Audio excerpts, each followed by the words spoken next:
what he says, because I mean it's been quite a heightened moment.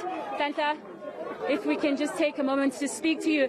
Are you not scared what's happening here will affect the way people relate to each other and possibly heighten xenophobia?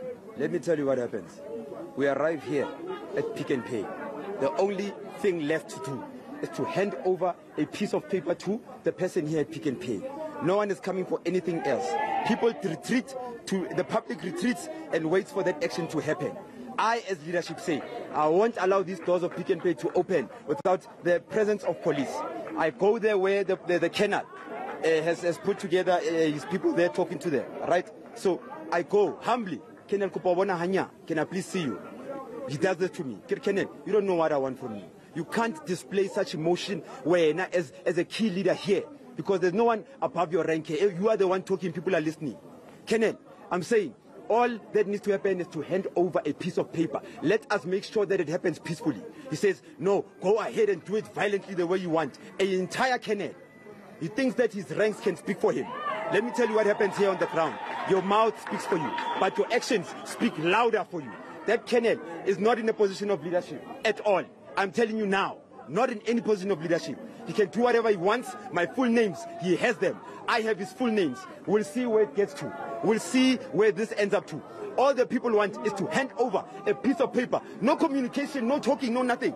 I make sure that it happens in the presence of the police, and the same police are saying that we are encouraging you to do it violently. And I must say, it now makes all the police look bad when all these people actually have a better attitude towards what's happening. One rotten potato is making all our law enforcement look bad.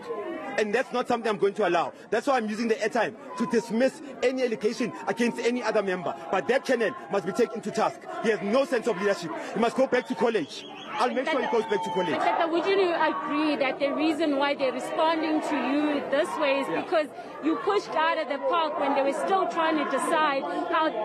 Right. Let's fix that. I didn't push out the car. The women that live in this community, when we were holding the people back, said that you guys don't understand how we live here. We are more than angry. So, in essence, they pushed forward. The entire crowd followed. I said to the kennel, now the situation is like this. What do we do? Because I have command over these people. What do we do, Kennel? He says to me, what leadership is that? I'm saying, how do we control this situation? And he's failed. Maybe it's cadre deployment again. Maybe he's got his ranks because he knows someone. He didn't go to college, this person. Let's come back to what you stand for and what you're here for. Yeah. We know that you're asking that more South Africans be employed, but there are foreign nationals that are already employed. Is that not xenophobic in any way? No, there's no xenophobic anything about that. Because that's not our views, that's not our opinion. That is the law of this country. The low-hanging fruits of any economy in South Africa belongs to South Africans. Any job that doesn't require skill belongs to South Africans. I was in Ethiopia about, 4 weeks ago now. Everyone that has anything to do with a low-end job, skill, is occupied by Ethiopians. You go around this continent, you go across the world, people employ their own people for low-skill jobs. They only want foreign skill or foreign labor when you don't have the skills in the country. That is what the government and the law is saying. It's not our opinion. We're here to enforce the law.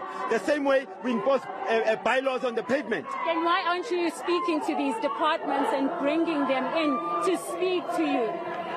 Help you. Those departments are drowning in corruption. This country needs honest people. The state of the nation is not as shiny as we all think it is. The state of the nation is in a horrible state. The state of the nation is how our grannies in Alexandra are living. These policemen that you see here, half of them are on drugs. Half of them have children that are on drugs. That's the state of the nation. The state of the nation is how our people in Seshego are being raped every day. How our people in Kukuletu, Mpumalanga, the young people of Mpumalanga are now taking charge to take things in their own hands because the state is failing us. The law enforcement is failing us because they're getting a command. They don't have a choice. What can they do? If I was in their position, I'd also take the command. It's my job. But then what is this going to do to assist and take care of those allegations you're speaking about? Listen, if there are allegations, all those national leaders from Pegitele must come to the ground and feel what their ordinary members are feeling on a daily basis. They mustn't articulate in suits and come in hats when the kitchen is heated up on a daily basis. Why are our people struggling? Operation Tutul has been operating for 2 years. 2 years now.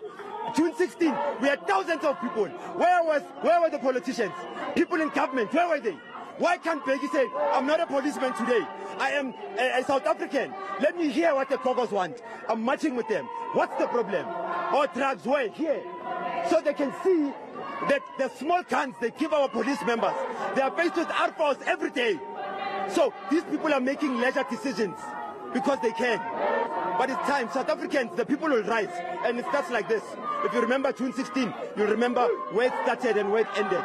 We'll finish it as the people. Thank you, Nhlanhla. Well, there you have it, Anli Nhlanhla speaking very